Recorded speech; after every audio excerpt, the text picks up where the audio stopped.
My name's Greg Knapp. This is the Greg Knapp Experience, your 20-minute thrill ride for your commute or your workout. Well, we've got a new COVID variant with a very interesting name. It's an interesting story on how we got that name. Meanwhile, Joe Biden issues travel bans for it. Fauci won't rule out more lockdowns. That's nice. I have some good news on it, though. There's also a new report that says the Biden administration let tens of thousands of unvetted Afghans into America instead of the right ones. 2 news agencies are blaming the car for the people who were run down and killed in Waukesha. 3 convicted in the killing of Ahmaud Arbery. And Ahmaud's dad said 6 words that are flying around the country. And Biden's answer to high gas prices? Well, increase the cost of oil leases. That ought to help. It's all coming up this hour of the Greg Knapp Experience. Actually, 20 to 30 minutes. All right, it starts now. So we've got this new variant. They're calling it Omicron. Now, here's the thing. The World Health Organization came out and admitted, yeah, we skipped a few Greek letters because we don't want to make people feel bad. So we're going to Omicron. So we skipped new and U because we were afraid people might thought it was new like NEW. And then we skipped Z, XI, because that's a common last name. A common last name. Who is that common to? Oh, that's right, the president of China. But I'm sure that had nothing to do with it. No, WHO's best practices for naming diseases suggests avoiding causing offense to any cultural, social, national, regional, professional, or ethnic groups. So that's why we did it. Man, I'll tell you what, if I'm a member of the sorority Alpha Omicron Pi, I'm upset right now. It's not fair. We're just a sorority. I know. Here's what they do. They do it after the Greek alphabet. So we've already had alpha, we've got beta, we've got gamma, we got epsilon, we got eta, we got iota, we got kappa, we got zeta, we got mu. So the next one was going to be nu, but we already told you why that couldn't happen. Then it was Z. We told you why that couldn't happen because of the president of China. I mean, we don't want to offend anybody's last name. So I'm telling you, all these Greek alphabet letters, these fraternities and sororities should be greatly offended and demand that this stop right now. I mean, isn't it hard enough to be in a fraternity or sorority in today's colleges? Everything's blamed on you. So will this be worse than Delta, Omicron? And will it be more contagious? Will it be more deadly? We don't know. We just don't know. There is no science on this yet to tell us. And yet we have people already acting like it's time to shut down again. Well, no, they're not saying it's time to shut down. It's just Fauci said, nothing's off the table. We don't know yet. We might have to. No.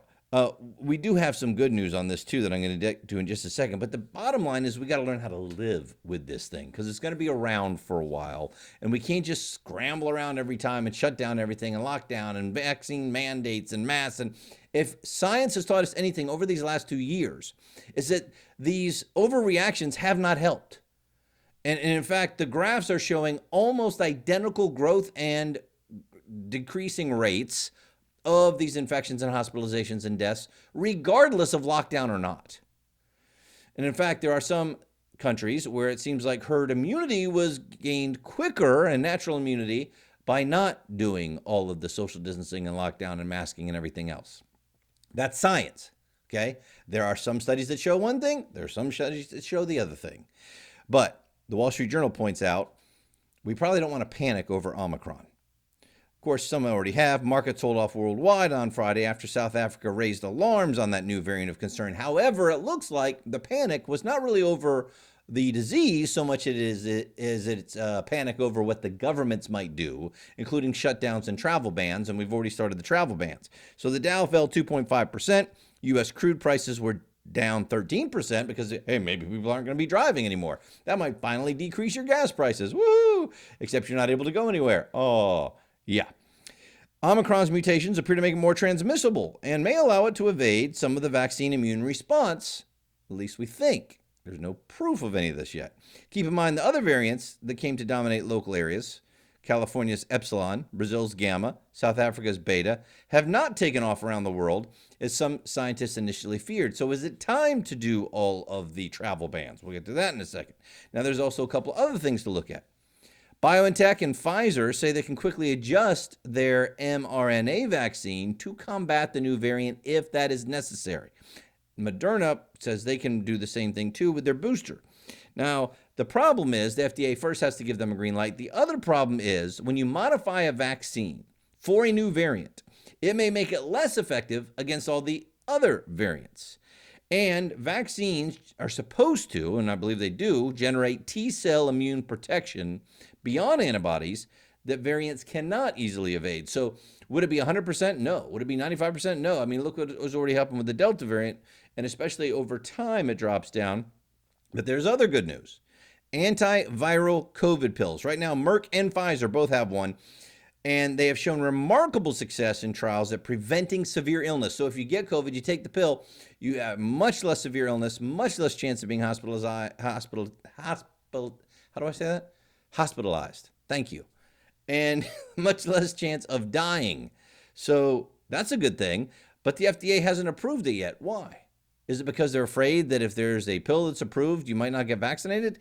That's not your job. Your job is to approve medicines that can help save lives. So hopefully they will. Both drug makers have licensed their pills to other manufacturers, so you can make a ton of them. Should be widely available within months, and the Biden administration, to their credit, has ordered 13 million courses of those two drugs. Good, and I think they should be ordering more. Now, as we mentioned, travel restrictions didn't stop the Delta variant or the Alpha or the original Wuhan strain, so is now a time for travel bans. I can see both sides of this. You want to do things that you think can stop it at the beginning, but if it didn't work in the past, what makes you think it's going to happen now? Could it slow it down? I don't know. Well, some countries are already overreacting. Austria has shut down again. Germany flirting with another national lockdown. Belgium announced it would close nightclubs and prohibit private parties except for weddings and funerals. But what we found from the last couple of years is lockdowns don't work, and they actually produce more harm than they actually help. But, you know, who's going to really listen to science? Is it really about science? Or is it about, listen, it's much easier to be the doom and gloom guy. If you say, look, we've got to shut everything down and people are going to die, and then you shut it down and people still die, you can say, well, if we hadn't shut down, imagine how many more would die. But if you say, hey, you know what, we should keep it open and really just protect the most vulnerable, have them stay at home, wear a mask around them, you know, treat them as much as possible, and then people die, you go, well, see, you didn't lock down. Yeah, it's kind of tough that way. So will the politicians be able to stand up against the pressure that will come if more people start to die? It's a good thing to look at.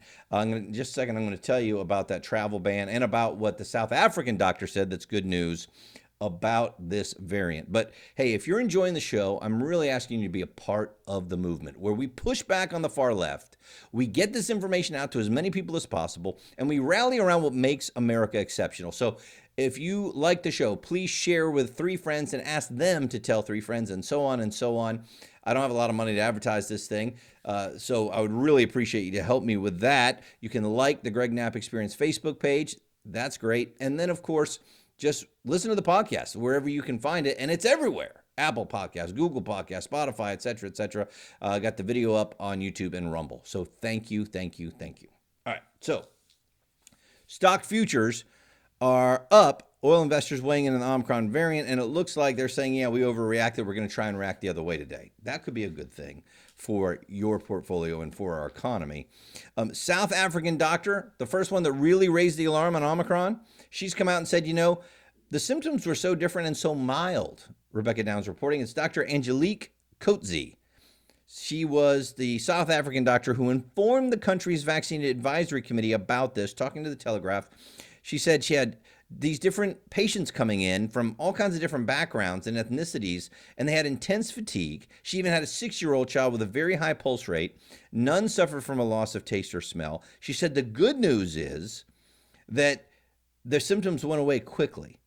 She said they were mostly healthy men. They turned up feeling very tired. About half of them were unvaccinated. She said there was a 6-year-old child, high temperature. I followed up 2 days later. She was so much better. So she's seeing so far that it looks like they're more mild symptoms and that people were getting better without being hospitalized. So maybe it's not as bad.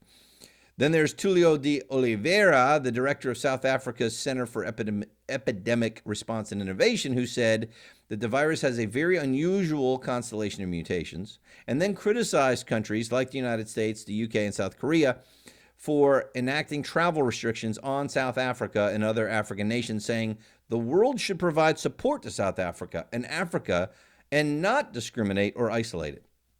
By protecting and supporting it, we will protect the world. And it's interesting because I can see the case being made for the fact that South Africa is being punished for telling the truth, right? As soon as South Africa admitted there was an Omicron variant and people were getting sick by it, then countries around the world started restricting travel to South Africa. So I understand both sides of this. You say, well, we got to restrict. That's where it's coming from. We haven't seen it yet. Maybe we can stop it. The other side is, well, so countries should hide it now? Because as soon as we tell you we found a new variant, you're going to restrict travel and hurt our economy?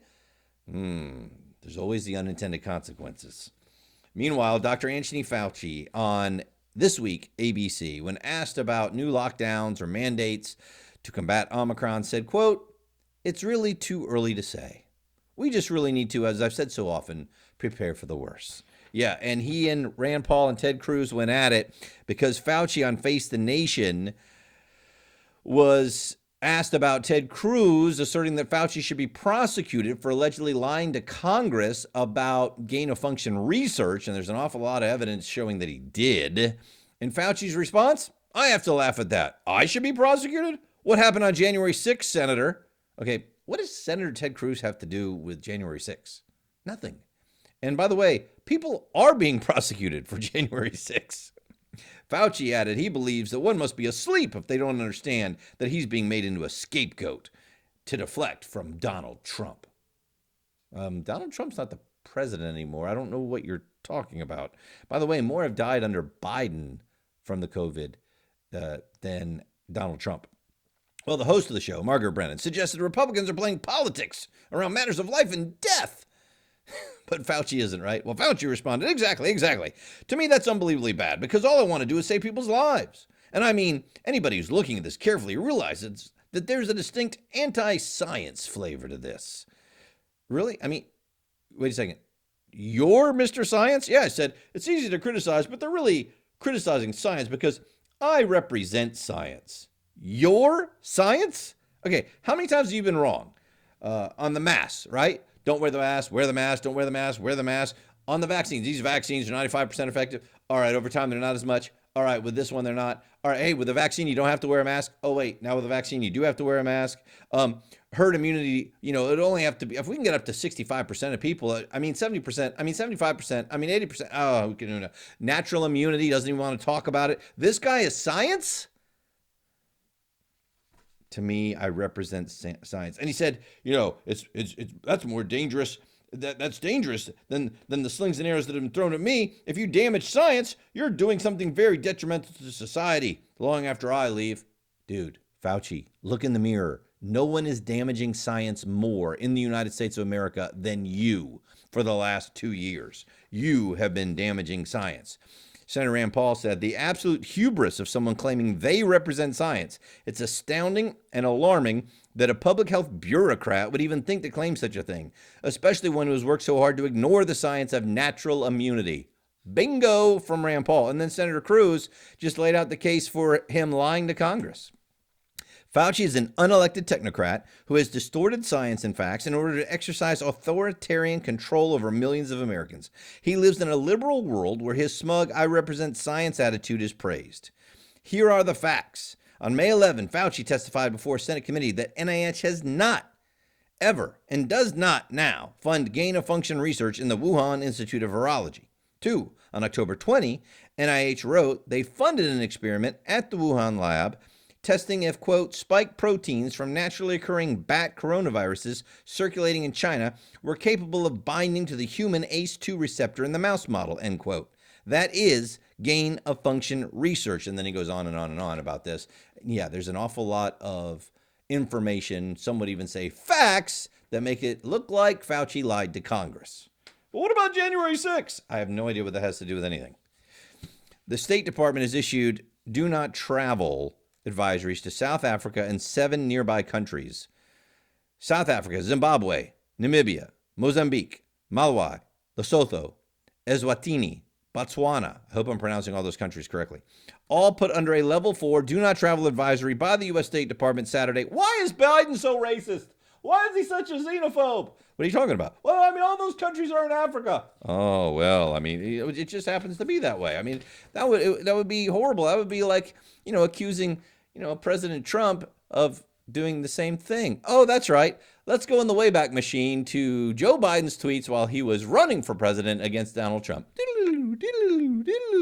So here it is. Biden's tweet back in the day. We are in the midst of a crisis with the coronavirus. We need to lead the way with science, not Donald Trump's record of hysteria, xenophobia, and fear-mongering. He's the worst possible person to lead our country through a global health emergency. That was done right after he banned the travel from China because of the China virus. And Biden wasn't done there. He also tweeted out things like this. A wall will not stop the coronavirus.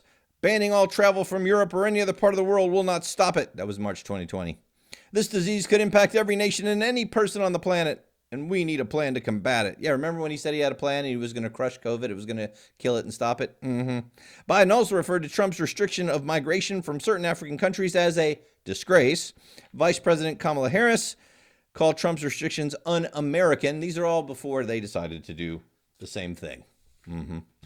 And the media is panicking because, hey, this new COVID variant could hurt Joe Biden's agenda. That wouldn't be right. They used it to destroy Donald Trump's presidency and make it so he wasn't reelected, but you can't do that with Biden.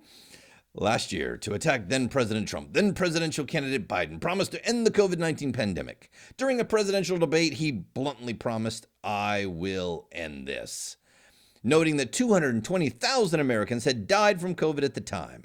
Biden declared during the debate, quote, anyone who is responsible for that many deaths should not remain as president of the United States of America. And of course, he blamed Donald Trump and said Trump shouldn't remain president. So now more have died under his watch, 350,000 since Inauguration Day, than died under Trump. So I'm wondering when Biden's going to resign.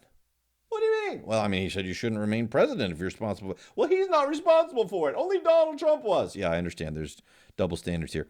COVID deaths now higher than we had in 2020, despite the fact that Biden had the benefit of vaccines, better therapies, and more clinical experience on how to handle it. NBC Today, Sunday, anchor Chuck Todd said this. Does Biden take this opportunity to push back at all the Republicans, particularly in various states that have been anti-vaccine anti-mandates in general, hesitant on the vaccines? Because if we do not find out that certainly vaccinated individuals are in much better shape with this new variant than unvaccinated individuals, does the president use this opportunity to basically use the bully pulpit, push back against all of this vaccine misinformation that's out there, grab a hold of this because this social spending bill, all of his other political problems, none of them can be solved until COVID is behind us? Maybe we should compare some of the blue states that did all these things that Chuck Todd is talking about to the red states. Oh, and by the way, these red states, there's not a single governor I know who's against vaccines. They're against the vaccine mandate, the unconstitutional federal vaccine mandate. That's what they're opposing, not vaccines. In fact, these red states have great vaccination rates. Well, case in point, Florida. Florida has a great vaccination rate. And by the way, they now have the lowest coronavirus cases per capita as the blue states are surging. Hannah Blow pointing this out. Florida now has a rate of 6 per 100,000. That is the lowest in the nation. Governor DeSantis pointed this out last week when he was in Brandon, Florida. Let's go, Brandon. Yes, that's exactly right. DeSantis said they don't want to tell you this, but Florida, for like almost a month, has been either the lowest or one of the lowest COVID in the entire country. Yep, right now it's the lowest again. He says you see it surging in other parts. The corporate media, they don't like it when it surges in other parts. They only like it when it surges in places they don't like. So let's check a few of those blue states. Gretchen Whitmer's Michigan, she's a Democrat. They're averaging 85 per 100,000 instead of Florida's 6. 88% increase in Michigan over the last 2 weeks in cases. 11% increase in hospitalizations. Florida's have gone down 12%. All right, how about New York? How about that deep blue state? 34 per 100,000 cases. That's a 37% increase over the last 2 weeks. Hospitalizations up 27%. How about Pennsylvania, another blue state? 49 per 100,000, an increase of 40% of cases in the last 2 weeks. Hospitalizations up 25%. Maybe we should ask Chuck Todd about those states and their vaccines. Nick Monroe pointing out Biden administration has allowed tens of thousands of unvetted Afghans into the U.S. There's a new report. There's a recent congressional memo. The Washington Examiner did a lengthy piece on this. And one of the sources described that the Biden administration upended standard vetting protocols and made up their own procedures. The Examiner piece says the Biden administration brought in mostly unqualified people from Afghanistan. 75% of the 82,000 people we brought in did not meet the standard of being an American citizen or being a green card holder or being accepted in the Afghan Special Immigrant Visa Program. 75% did not fit those three things. And that was supposed to be the things that you use to get people out. They said, no, the real important thing was just filling up the planes with people so it would look good on TV. A main tool for the Biden White House was simply checking the names of Afghans who were trying to leave against our known terrorist and criminal databases. That was basically all we did. And of course, many of these people didn't have IDs anyway. That screening, rather than vetting, is said to be all there was to it. And the only time vetting interviews were done at all was when the fleeing Afghanistans had their identity flagged in the biometrics or the phone records. So if they didn't show up in any of these little quick databases, then wave them on through. We got to get these planes full. We got to look good. The memo adds people screening the Afghans did not have training in identifying counterfeit documents. People on the state side thought the ones overseas were doing the vetting. The ones overseas thought the ones stateside were going to do the vetting. At least 10 evacuees who made it past the initial screenings from Afghanistan and made it to the U.S. are currently being detained as national security threats. Nice. The Washington Examiner also added that people showed up at air bases in places like Germany and Spain without any ID at all, and the DHS mandate was to accept Afghan refugees' claims of being who they said they were. I mean, why do you need ID? The DHS claimed otherwise in their response, of course, to the Washington Examiner, but they were incapable of providing any stats to back the statement up. Another source told the Examiner people who fled Afghanistan were not sent to a third-party location to treat them like refugees with further processing, because then the Biden administration would have had to admit their failure in their chaotic withdrawal from Kabul. Oh, no, I'm sure it's all fine. I don't know how that could have gone any better. Oh, no. Wait to hear what's going on with this whole Waukesha thing. All right, so Waukesha, we had someone, and they believe it was Darrell Brooks Jr., but innocent until proven guilty, right, drive through this parade, purposefully turning into, according to witnesses, children and the elderly, and killing now 6 and injuring dozens of others, right? Well, the Waukesha parade suspect, Darrell Brooks Jr., was also a really bad rapper where he rapped about drugs, guns, murder, F Donald Trump, threatening violence to white people. It was great. F a pig and a judge. That's how I'm going to live it. Man, we are asking for too long. Now they got to give it. And I got homies in themselves trying to fight the system. I don't want to do too many of his lyrics because I don't want to really give him any kind of publicity. But he said things like, this, that, F Donald Trump, Flo, and whoever hate it. He raps in one song titled X. I done shot a lot of pistols and sold a lot of coke. And this guy is a career criminal with battery and drug sales and just all kinds of stuff in his criminal history. He also has a track called Genocide about violence, poverty, and the AIDS epidemic. And in the chorus, it repeats, just grab a trigger and pull it, what you waiting for? He does have one song where he gets mad at Obama. He said, is Obama really for the blacks? If he is, why the F we still in the trap? Why the F we still selling crack? But it sure looks like his opinions line up with a lot of people on the far left and with a lot of people who think race is the systemic problem of America, a lot of the BLM stuff. Well, a Waukesha court had set his bail at $5 million last week because of the parade massacre. But of course, that was weeks after a Milwaukee court freed him on $1,000 bail after he'd already jumped another bail.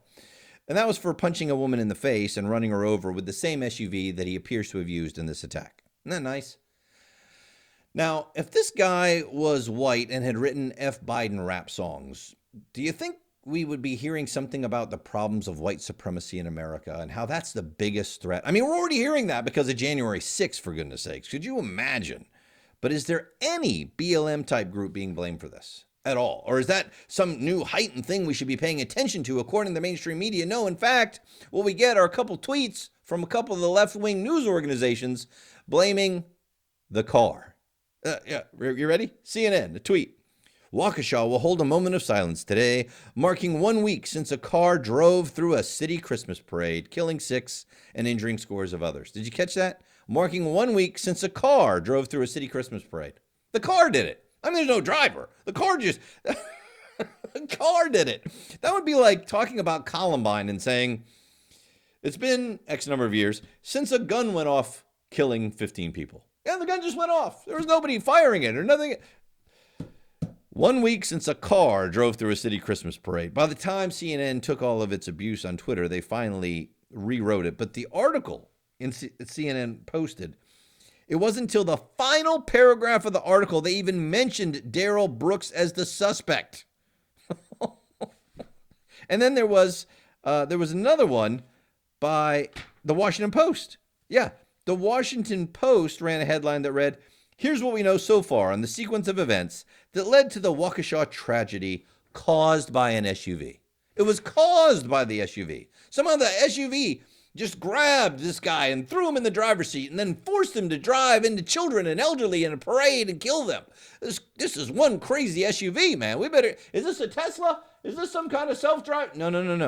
The Washington Post finally deleted the headline and changed it to, what we know so far in the sequence of events that led to the Waukesha tragedy. Again, they still wouldn't talk about, they didn't even mention Darrell Brooks in the article.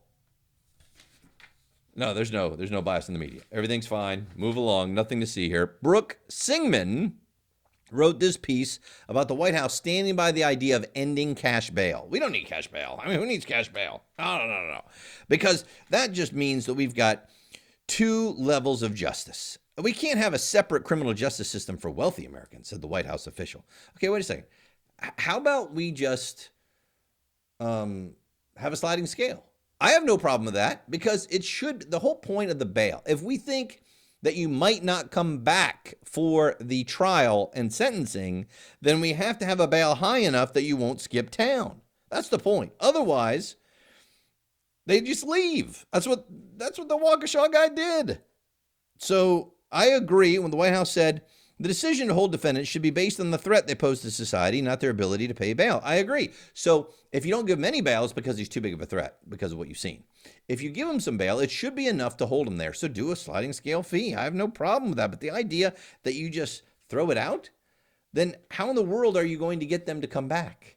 By the way, this is going on while we've had an increase in murders in the U.S. of 30% in 2020. That's the largest single-year increase since the FBI began tracking it. And the overall violent crime rate is up 5%. Gee, I wonder why. I mean, it couldn't have anything to do with not enforcing the law. It couldn't have anything to do with all the riots that were going around all summer. Couldn't have anything to do with letting people shoplift like they've been doing now across the country. Couldn't have anything to do with any of that. No. I'm sure not. Hey, here's some good news. Ahmaud Arbery, I'm sure you watched what happened there. The people who shot and killed him and were involved with that were all found guilty.